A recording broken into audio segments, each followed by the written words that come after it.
সকাল সকাল চলে আসলাম কাজের জন্য। এখন আমি হাইটে হাইটে কাজে যাচ্ছি। গাড়ি বের করলাম। গাড়ি বের করার পর ভিডিওটা শুরু করলাম। প্রথম ভিডিও সকালের।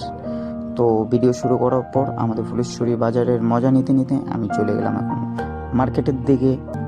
তো চলো মার্কেটে যে আবার ব্লগটা শুরু করি। চলে আসলাম ব্রিজের উপরে, ফ্লাইওভারের উপরে আসার পর এখন দেখতেছি আবার আজকেও কাঞ্চনজঙ্ঘা দেখা যাচ্ছে। ওই দেখো গাইস, কাঞ্চনজঙ্ঘা পর্বত। তো চলো কাজ করতে হবে আজকে।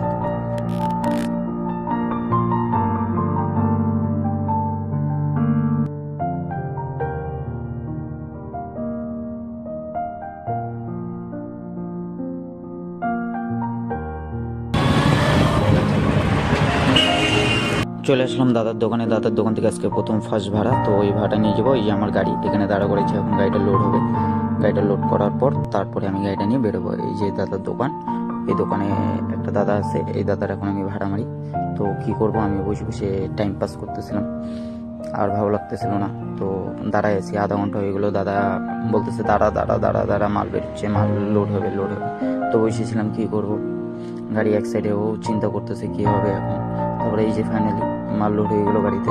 লোড হওয়ার পর চালান দিয়ে দিল। চালান নিয়ে এই যে বেরোচ্ছি এখন দোকান থেকে। এখন গাড়ি নিয়ে বেরিয়ে গেলাম, মাল পুরা লোড। চলো এখন দাদা ফোন করে আবার বললো যে ভাই আর একটা দোকান থেকে মাল লোড হবে। তো সেই দোকানে আসলাম, দোকান থেকে মাল লোড হয়ে ওই দোকান থেকে বেরোনোর পর এখন সিধা চলে যাচ্ছি যেখানে মাল নামবে। আমাদের এখান থেকে 12 থেকে 13 কিলোমিটার দূরে যে মালটা নামবে। তো এখন যাচ্ছি, রাস্তায় শেষ হয় না, একা একা বোরিংও লাগতেছিল। তো ভাবলাম একটু ভিডিওটা বানাইনি। তারপরে ভিডিও বানাইতে বানাইতে একটু কান্না পাচ্ছিল, কাঁদতেছিলাম।